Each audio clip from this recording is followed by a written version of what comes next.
deal with the next recession whenever that comes along. Question number 3, Andrew Williams. To the Minister of Energy and Resources, does he agree with Grey Power New Zealand that, quote, privatisation means not only higher prices but suppression of energy efficiency and household energy options that reduce electricity sales and profits, unquote, and if not, why not? Honourable Jerry Brownlee. Mr Speaker, on behalf of the Minister, no, I do not agree. Regardless of ownership, electricity prices are set in a competitive market and all suppliers face the same competitive pressures and constraints no matter what the ownership is.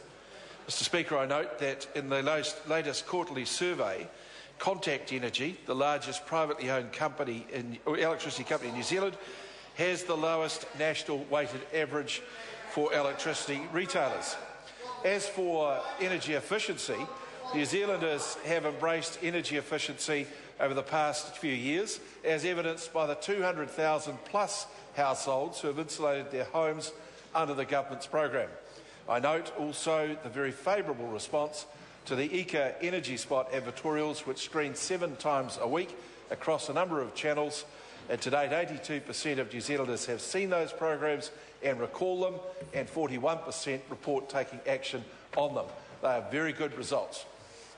Supplementary question, Andrew Williams. Supplementary to the Minister. Does he accept Jeff Bertram of Victoria University's research findings that relatively New Zealand power prices have escalated far more rapidly than power prices in the United States, UK, Japan, France and South Korea, and if so, what action will the government be taking to address the rate at which electricity companies can increase prices? Honourable Jerry Brownlee. Well, Mr Speaker, I note the irony that those prices have increased at a time when the industry is largely in public ownership. And I think when we look at the fact that New Zealand's largest electricity privately owned retailer, Contact, currently offers the cheapest prices, and in that same survey, 15 out of 21 regions where the Power Switch website operates reported that it's private companies that are offering the cheapest prices. So I think, Mr Williams, you're onto it, and we're on the right track. Supplementary question, Andrew Williams. To the Minister.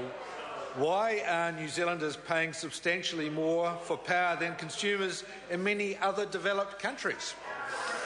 Honourable Jerry Brownlee. Well, Mr Speaker, that's an assertion the member may make that I don't particularly agree with. What I do know is that under 9 years of a Labor government, we had an annual increase in excess of 8%. Since the National Government came to office, it has slowed to 4.5%. Well, Point of order.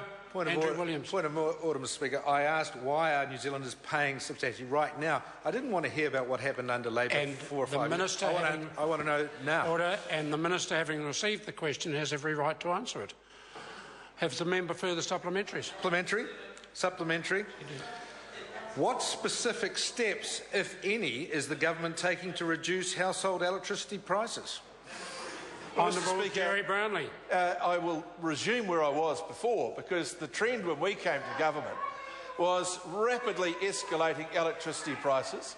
Under the 9 years of the previous government, I won't name them, they are your friends, an 8% per annum price increase. Not mine. But under this government, where we have reformed the market and put into place some forward sales, redistributed assets, and made power switching a strong possibility for New Zealand, those prices have increased on average at 4.5%. A huge reduction, and we'll continue looking at ways in which you can do it. And I have to say, the member points out very successfully to the House that the mixed ownership model is likely to contribute to that trend in the years ahead. Further supplementary? Supplementary question, Andrew Williams. Supplementary. Will the government support New Zealand First's policy of an electricity discount for super gold card holders during winter months? If not, why not? Honourable Jerry Brownlee. Mr Speaker, that is a prospect that I personally haven't considered. Supplementary question, Andrew Williams. To the Minister.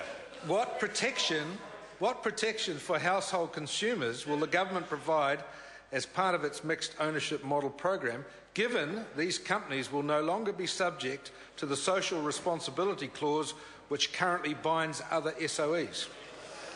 Honourable Jerry Brown. Mr. Speaker, let me make it clear again. Right now,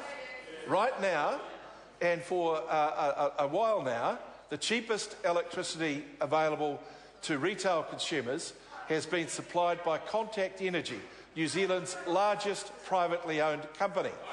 During the 9 years of a previous government, it was the state-owned companies that led the price rises at a rate of 8% per year.